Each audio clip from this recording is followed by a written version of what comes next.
Hello समस्त को आई आप समस्ते बहुत भल और बहुत सुस्थ थे। तो आज वीडियो टॉपिक आप देखी सारे आज डिस्कसन करवा आम इक्विवेलेंस सर्टिफिकेट रिलेटेड आपंकर जहाँ भी डाउट आसूँ जहाँ नुह बहुत सारा डाउट आसूँ मो पाखे तो बहुत आसूँ जो मैंने नुआ स्टूडेंट जापर ना इक्विवेलेंस रिलेटेड डाउट जाक रही जाऊँगी आज वीडियो में चेष्टा करी सब डाउट को क्लारिफाई करने 5टा पॉइंट अच्छी सब पॉइंट को बुझे जो मैंने नुआ स्टूडेंट जो मैंने माने ऑलरेडी बीएड करूँ ऑलरेडी कंप्लीट करी जाइछंती से माने भी चाहिए शुणी पारे मैंने जानी से माने अवॉइड करेंगे किसी असुविधा नहीं।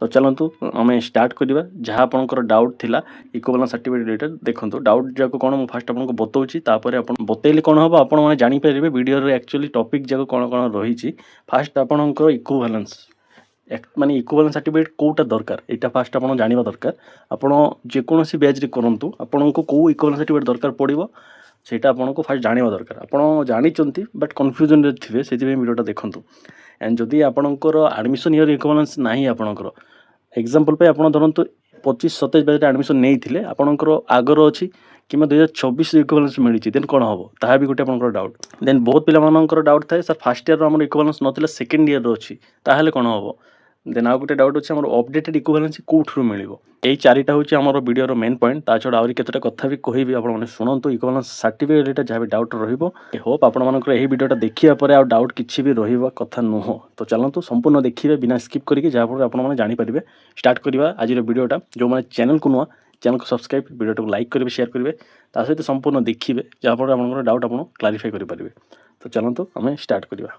तो देखो बेटर अंडरस्टांडिंग मुझे केतटा कथा कहूँ भलसे बुझे आपड़ जेकोसी बैच बीएड जदि करूँ असुविधा नहीं आपणकर कौन दरकार जदि आपणकर अपडेटेड इक्विवेलेंस नहीं माने आप धरतु 25-27 कि 23-25 कि 24-26 बैच स्टूडेंट जदि आपणकर धरतु आप 23-25 तो आपको धरवा गले 23 इक्विवेलेंस बेटर जदि आपंक पाखे 23 इक्विवेलेंस नहीं देन आहरी आगर अच्छी ताहले आपणकर से असुविधा नहीं किंतु सेटा अपडेटेड थी माने ताहापर जोटा अच्छी तापर आपणकर इक्विवेलेंस जमी आसी न आउ से आप जो यूनिवर्सिटी कर यूनिवर्सिटी माने नाटा रही दरकार अदरवाइज हेनी आप आंध्र केसरी कर 2023 जदि आप स्टूडेंट देन आप 2020 जदि अच्छी तो सही 20 आपंकर आंध्र केसरी सहित आपणकर उत्कल कि संबलपुर कि बरहमपुर कि जेकोसी ओडिशार गोटे यूनिवर्सिटी इक्विवेलेंस लिस्ट नाटा रही दरकार जमीती कि बुझाइबा यहाँ देखो यहाँ हूँ उत्कल यूनिवर्सिटीर 2023 लास्ट अपडेट तापर अपडेट होनी जो बैच कि आंध्र केसरी फास्ट बैच थी 23-25 मुझे से ही बैच करी इक्विवेलेंस आमर से 23-25 बैच पिलामानक पर जो मैंने भी करें भी यहाँ भैलिड आउ 23-25 जो मैंने कर तो यहाँ पूरा भैलिड जदि आप 24-26 हेल्ले भी आपंक यहाँ 25-27 करेंगे भी आपंक यहाँ कहीं अपडेट होनी जदि अपडेट होते से अपडेटा रखा पड़ो।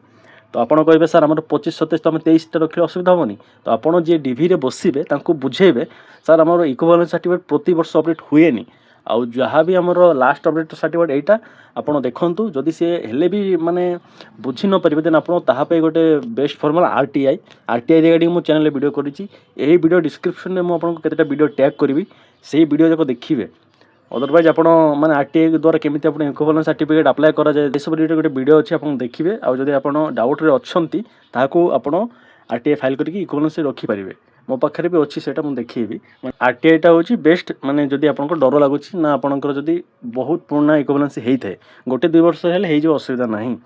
तो कथाटा कौन थी जदि आपंकर इक्विवेलेंस अपडेटेड नहीं तो ओल्ड रे भी हो किंतु बेस्ट हम कौन गोटे आरटीआई फाइल करेंगे अपडेटेड इक्विवेलेंस मगेवाई। तो ये फास्ट पॉइंट बुझीगला आपणकर इक्विवेलेंस सर्टिफिकेट ओल्ड हेल्ले भी हो 1-2 वर्ष हेल्ले भल माने असुविधा हुए यदि 5-6 वर्ष हो जाऊँगी देन असुविधा हो पारे ताप आरटीआई फाइल गोटे करेंगे वीडियो डिस्क्रिप्शन में अच्छी देखूँ। 2 नंबर पॉइंट धरतु आप 25-27 बैच आडमिशन करते आंध्र बीएड तो आपंकर 25-27 मैंने आपंकर आडमिशन हो जाऊँगी 26 बुझंतु आपड़ आडमिशन बैचटा हूँ 23-25 किंतु आपंकर 25 डिसेम्बर सुधा आपंकर आडमिशन होनी आपंकर माने फेब्रुआरी मार्च एमती 2026 आपंकर आडमिशन हम आउ आपंकर कोर्स सर 2027 जनवरी कि डिसेम्बर भी हो जाऊँगी सरी जाऊँगी से जहाँ भी हो कोर्स आम जो सरुची आपणकर फास्ट सेमिस्टर आगर इक्विवेलेंस आपको मिली दरकार अपडेटेड ଏବେ ଜଷ୍ଟ ମୋ ପାଖରେ ଗୋଟେ ମେସେଜ୍ ଥିଲା, ମୁଁ ସେଇଟା ଅଲଗା ଗୋଟେ ମୋବାଇଲରେ ରହିଯାଇଛି, ମୁଁ ଦେଖି ପାରୁନି ହେଲା।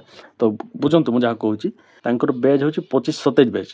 ତାଙ୍କର ଆନ୍ଧ୍ରକେଶ୍ୱର ୟୁନିଭର୍ସିଟି ଫାର୍ଷ୍ଟ ସେମିଷ୍ଟାର ହେଇଯାଇଛି, ଠିକ୍ ଅଛି। ହେବା ପରେ ସିଏ ଗୋଟେ RTI ଫାଇଲ୍ କରିଛନ୍ତି ଆଣ୍ଡ ଅପଡେଟେଡ୍ ଇକ୍ୱିଭାଲେନ୍ସ ବି ତାଙ୍କୁ ମିଳିଛି। ତ RTIରେ ତାଙ୍କର ଫାର୍ଷ୍ଟ ସେମିଷ୍ଟାର ପର ଡେଟ୍ ଆସିଛି, ମାନେ ବୁଝନ୍ତୁ। ଆଉ ଇକ୍ୱିଭାଲେନ୍ସରେ ଅପଡେଟ୍ ଇକ୍ୱିଭାଲେନ୍ସରେ ତାଙ୍କର ଫାର୍ଷ୍ଟ ସେମିଷ୍ଟାର ହେବା ପର ଡେଟ୍ ଆସିଛି। ତ ମ୍ୟାଟରଟା କ'ଣ, ଯଦି ଆପଣଙ୍କର ଫାର୍ଷ୍ଟ ସେମିଷ୍ଟାର ପୂର୍ବରେ ଆପଣଙ୍କର ଇକ୍ୱିଭାଲେନ୍ସ ଅପଡେଟ୍ ହେଇଥିବ ଦେନ୍ ଅସୁବିଧା ନାହିଁ। ଆଉ ଯଦି ଆପଣଙ୍କର ଫାର୍ଷ୍ଟ ସେମିଷ୍ଟାର ପରେ ଇକ୍ୱିଭାଲେନ୍ସ ଅପଡେଟ୍ ହେଇଥିବ, ଧରନ୍ତୁ ଆପଣଙ୍କର ଫାର୍ଷ୍ଟ ସେମିଷ୍ଟାର ମାର୍ଚ୍ଚରେ ହେଉଛି ଆଉ ଇକ୍ୱିଭାଲେନ୍ସ ଅପଡେଟ୍ ହେଇଯାଉଛି ଜୁନ୍ରେ ଯାଇକି, ତ ମାର୍ଚ୍ଚ ପରେ ଏପ୍ରିଲ ମେ ଜୁନ୍ 3 ମାସ ପରେ ଅପଡେଟ୍ ହେଉଛି, ନିହାତି 110% ଆପଣଙ୍କର ପ୍ରୋବ୍ଲେମ୍ କ୍ରିଏଟ୍ କରିବ ଯଦି ଆପଣଙ୍କର ଫାର୍ଷ୍ଟ ସେମିଷ୍ଟାର ପରେ ଇକ୍ୱିଭାଲେନ୍ସ ମିଳେ। ତ ବେଟର୍ ଆପଣ ଓଲ୍ଡ ମାନେ 1-2 ବର୍ଷ ଆଗଟା ରଖିବେ ଇକ୍ୱିଭାଲେନ୍ସ, ଆଉ ଅପଡେଟେଡ଼ଟା ବି ରଖିବେ ଯେଉଁଟା ଆପଣ RTI ଫାଇଲ୍ କରିଛନ୍ତି। ତାଙ୍କୁ କହିବେ, ମାନେ ଯିଏ ଆପଣ ଧରନ୍ତୁ ଆପଣ ଡିଭିରେ ଗଲେ ତ କ'ଣ ସେତେବେଳେ ଆପଣ ବୁଝେଇବେ, ଖାଲି ଡିଭିରେ ଗଲେ ହେବନି, ସେଠି ଆପଣଙ୍କୁ ଷ୍ଟ୍ରଙ୍ଗ ହେବାକୁ ପଡ଼ିବ। ସେ କ୍ୱେଶ୍ଚିନ୍ କରିବେ ତାର ଆନ୍ସର୍ ଦେବାକୁ ପଡ଼ିବ। ସବୁ ଡିଷ୍ଟ୍ରିକ୍ଟରେ ଷ୍ଟ୍ରିକ୍ଟ କରାଯାଏନି, ବହୁତ ଡିଷ୍ଟ୍ରିକ୍ଟରେ ନର୍ମାଲି ମାନେ ଡିଭି ହେଇଯାଏ। ତ ଯେତେବେଳେ ସେ ଆପଣଙ୍କୁ ପଚାରିବେ ଆପଣଙ୍କର ବ୍ୟାଚ୍ 25-27, ଆପଣ ଆନ୍ଧ୍ରକେଶ୍ୱର ପଚାରିବେ ଆପଣଙ୍କର ବ୍ୟାଚ୍ 23-25, ଆଉ ଆପଣ ଯଦି ଏହି 2023 ଇକ୍ୱିଭାଲେନ୍ସ ଦେଖୁଛନ୍ତି, ସିଏ ପଚାରିବେ 23-25 ଆପଣ এই ପୁରୁଣାଟା କାହିଁକି ଦେଖୁଛନ୍ତି। ତ ଆପଣ RTIଟାକୁ ବି ଦେଖେଇବେ ଯେ ସାର୍ ଆମର ଲାଷ୍ଟ ଅପଡେଟ୍ ଦେଖନ୍ତୁ, ଆମର ଏଇଟା 2024ରେ ହେଇଛି ଆଉ 2023ରେ ଆମର ଲାଷ୍ଟ ଅପଡେଟ୍ ଥିଲା। ତ ଯେହେତୁ ଆମର 25-27 ବ୍ୟାଚ୍, ତ ଆମେ 2023ର ଇକ୍ୱିଭାଲେନ୍ସ ଲିଷ୍ଟରେ ହିଁ ଯିବୁ। ଆଉ 2024 ଏଇଟା ଆମର ଫାର୍ଷ୍ଟ ସେମିଷ୍ଟାର ପରେ ହେଇଛି, ମାନେ ଏଇଟା ଆମର ଆଉ ହେବନି, ଏଇଟା ତ ଅପଡେଟେড ହେଉନି ନା। ତ ସେ ବୁଝିଯିବେ, ଆପଣ ତାଙ୍କୁ ବୁଝେଇବାକୁ ପଡ଼ିବ। ଯଦି ନିଜେ ନ ବୁଝେଇ ପାରୁଛନ୍ତି ଆଉ ନିଜେ ବି ବୁଝିବାକୁ ପଡ଼ିବ ଫାଷ୍ଟ। ତ ଫାଷ୍ଟ ନିଜେ ଭଲସେ ବୁଝନ୍ତୁ, ତାପରେ ଆପଣ ତାଙ୍କୁ ବୁଝେଇବେ, ଅଦରୱାଇଜ୍ ନ ବୁଝେଇ ପାରିଲେ ହେବନି। ବୁଝିପାରିଲେ? ଆମର ଯେଉଁ 4ଟା ପଏଣ୍ଟ ଥିଲା, ମୁଁ ଯେତିକି କହିଛି ସବୁ କ୍ଲିୟର ହେଇଯାଇଥିବ। ଦେଖନ୍ତୁ କ'ଣ କ'ଣ ଥିଲା, ଆକ୍ଚୁଆଲି କେଉଁ ଇକ୍ୱିଭାଲେନ୍ସ ସାର୍ଟିଫିକେଟ୍ ଦରକାର ତ ମୁଁ ଆପଣଙ୍କୁ ବୁଝେଇଲି। ଯାହାକି ଆପଣଙ୍କ ଯଦି 23-25 ବ୍ୟାଚ୍ର ଯଦି ଆପଣଙ୍କ ପାଖରେ ଅପଡେଟେଡ୍ ଅଛି ଆପଣଙ୍କର ଫାର୍ଷ୍ଟ ସେମିଷ୍ଟାର ପୂର୍ବରୁ ଡେଟ୍ରେ, ଦେନ୍ ଆପଣଙ୍କର ଅସୁବିଧା ନାହିଁ। ଯଦି ଆପଣଙ୍କ ପାଖରେ ଅପଡେଟେଡ୍ ନାହିଁ, ଯଦି ଆପଣଙ୍କ ପାଖରେ ଅପଡେଟେଡ୍ ଅଛି ଆପଣଙ୍କ ଫାର୍ଷ୍ଟ ସେମିଷ୍ଟାର ପର ଡେଟ୍ରେ, ଦେନ୍ ଆପଣ ଓଲ୍ଡଟାକୁ ଦେଖେଇବେ। ବୁଝିପାରିଲେ? ତ ନେକ୍ସଟ ପଏଣ୍ଟ ଥିଲା ଆପଣଙ୍କର ଆଡ଼ମିସନ୍ ଇୟର୍ର ନେକ୍ସଟ ଇୟର୍ ଅଛି, ଯାହା ମୁଁ ଆପଣଙ୍କୁ କହିଲି। ନେକ୍ସଟ ପଏଣ୍ଟ ଅଛି, ଦେଖନ୍ତୁ ଯଦି ଆପଣଙ୍କର ଆଡ଼ମିସନ୍ ଇୟର୍ ଇକ୍ୱିଭାଲେନ୍ସ ନଥାଏ, ମାନେ ଆପଣ ଯେଉଁ ଇୟର୍ରେ ଆଡ଼ମିସନ୍ କରିଛନ୍ତି ସେଇ ଇୟର୍ର ନଥିଲେ ବି ଅସୁବିଧା ନାହିଁ, ଓଲ୍ଡଟାକୁ ଦେଖେଇବେ। ଆଉ ଯଦି ଆପଣଙ୍କର କନଫ୍ୟୁଜନ୍ ରୁହେ ଦେନ୍ ଆପଣ RTI ଫାଇଲ୍ କରିବେ, ବତେଇଲି। ତାପରେ 3 ନମ୍ବର ପଏଣ୍ଟ ଅଛି, ଦେଖନ୍ତୁ ଧରନ୍ତୁ ଆପଣଙ୍କୁ 25-27 ବ୍ୟାଚ୍ ଆପଣଙ୍କର 26ର ଇକ୍ୱିଭାଲେନ୍ସ ମିଳିଛି, ହେବନି, ତ ଆପଣ ଓଲ୍ଡଟାକୁ ରଖିବେ। ମାନେ ଯଦି ଆପଣଙ୍କର ସେକେଣ୍ଡ ଇୟର୍ର ଇକ୍ୱିଭାଲେନ୍ସ ଥାଏ ଦେନ୍ ହେବନି, ଆଉ ତା ଆଗର ଯଦି ଇକ୍ୱିଭାଲେନ୍ସ ନାହିଁ, କଟି ଯାଇଥିବ ଆପଣଙ୍କର କଲେଜ, ଦେନ୍ ବି ହେବନି, ଆପଣ ରିଜେକ୍ଟ ହେବେ। ବୁଝନ୍ତୁ ଇକ୍ୱିଭାଲେନ୍ସର ଅର୍ଥ କ'ଣ, ଆପଣ ଯେଉଁ ଆନ୍ଧ୍ରରେ ଗୋଟେ ୟୁନିଭର୍ସିଟିରେ କରୁଛନ୍ତି ସେଇ ୟୁନିଭର୍ସିଟି ଓଡ଼ିଶାର ଗୋଟେ ୟୁନିଭର୍ସିଟି ସହିତ ଇକ୍ୱିଭାଲେନ୍ସ। ତ ପଏଣ୍ଟ ଏଇଟା ଆଉ ଗୋଟେ ଆଡ଼୍ ହେବ, ଆପଣ ଯଦି ଫାର୍ଷ୍ଟ ସେମିଷ୍ଟାର ଆପଣଙ୍କର ଧରନ୍ତୁ ଆପଣ ଆନ୍ଧ୍ରକେଶ୍ୱରରେ କରିଥିଲେ ଆଉ ତାହା ଉତ୍କଳ ୟୁନିଭର୍ସିଟି ସହିତ ଇକ୍ୱିଭାଲେନ୍ସ ନାହିଁ ଟୋଟାଲି, ଫାଷ୍ଟ କେତେବେଳେ ଥିଲା ତାକୁ ଆଉ ଥରେ ରିକଗ୍ନାଇଜ୍ କରେ, ଫାଷ୍ଟ କେତେବେଳେ ଥିଲା ତାହାକୁ ଇକ୍ୱିଭାଲେନ୍ସକୁ ୱିଡ୍ର କରାଯାଏ, ଆଉ ଥରେ 2026ରେ ଆପଣଙ୍କର ଇକ୍ୱିଭାଲେନ୍ସ ମିଳିଛି, ଦେନ୍ 25 ବ୍ୟାଚ୍ 25-27 ବ୍ୟାଚ୍ ଆମର ଇନଭ୍ୟାଲିଡ୍ ହେଇଯିବ ତାଙ୍କର BEd। ବୁଝିପାରୁଛନ୍ତି? ଯେଉଁମାନେ ବୁଝିପାରୁନାହାନ୍ତି ମୋତେ ପର୍ସନାଲି କଣ୍ଟାକ୍ଟ କରନ୍ତୁ, ମୋ ନମ୍ବର ଡିସ୍କ୍ରିପ୍ସନରେ ଅଛି, ମୋ ସହିତ କଥା ହୁଅନ୍ତୁ, ମୁଁ ଆପଣଙ୍କୁ ଭଲସେ ବୁଝେଇଦେବି। ଆଉ 4 ନମ୍ବର ଡାଉଟ୍ ଦେଖନ୍ତୁ, ଅପଡେଟେଡ୍ ସାର୍ଟିଫିକେଟ୍ ମାନେ ଅପଡେଟେଡ୍ ଇକ୍ୱିଭାଲେନ୍ସ ସାର୍ଟିଫିକେଟ୍ ଦରକାର କି? ଦରକାର ନାହିଁ, ଓଲ୍ଡରେ ବି ହେଇଯିବ। ଆଉ ଯଦି ବେଶୀ ପୁରୁଣା ହୁଏ, ମାନେ 5ରୁ 7 ବର୍ଷ ଆଗର ଥାଏ, ଦେନ୍ ଆପଣ RTI ଫାଇଲ୍ କରିବେ। RTIରେ ଆପଣଙ୍କର ନାଁ ଆସିବ, ନାଁରେ ଆପଣଙ୍କର ମେନସନ୍ ଥିବ ୟୁନିଭର୍ସିଟିଟା କେଉଁ ୟୁନିଭର୍ସିଟି ସହିତ ଇକ୍ୱିଭାଲେନ୍ସ। ବୁଝିପାରୁଛନ୍ତି? ମାନେ RTIଟା ବେଟର୍ ଅପଡେଟେଡ୍ ପାଇଁ, ଯେଉଁମାନଙ୍କର ଡାଉଟ୍ ରହୁଛି ଅପଡେଟେଡ୍ ପାଇଁ, ମାନେ ଯେଉଁମାନେ କନଫ୍ୟୁଜନ୍ରେ ରହୁଛନ୍ତି ଅପଡେଟେଡ୍ ଦରକାର କି ନାହିଁ, RTI ଫାଇଲ୍ କରନ୍ତୁ, ଆପଣଙ୍କ ପାଇଁ ବେଟର୍।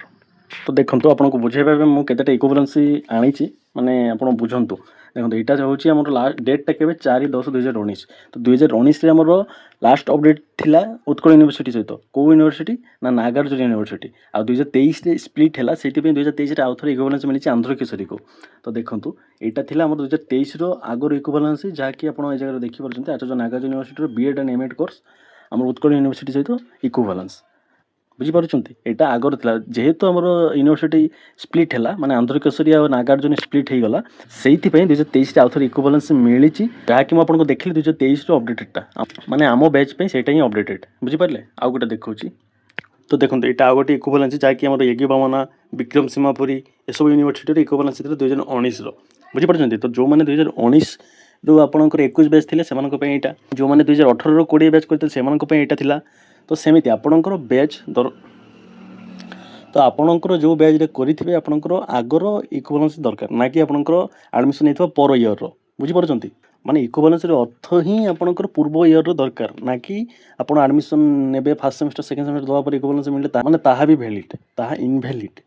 तो आई थिंक भिडियोरे आपंकर डाउट क्लीयर हो जदि जार भी क्लीयर होना आउ थे देखो भिडियोटा को जदि हेल्ले भी क्लीयर होनी मत कंटाक्ट करूँ मुझे डाउट को क्लारिफाई करदेवी। तो भिडियोटा रखा बहुत लेंदी हो गला जो मैंने भिडियोटा देखला जो मानक भिडियोटा देखा द्वारा हेल्प मिली भिडियोटा को लाइक शेयर करेंगे आउ निहाती डाउट हेल्ले कमेंट सेक्शन में आप पचारि पारे। चैनल को सब्सक्राइब करेंगे कहीं बहुत सारा इंपोर्टेंट वीडियो आहरी आगक आसो तो निहाती आप जब सब्सक्राइब न करेंगे आप मिस आउट करदे। तो रोचे भल रहे भल करेंगे जहाँफल आप निहाती भल हम। जय जगन्नाथ।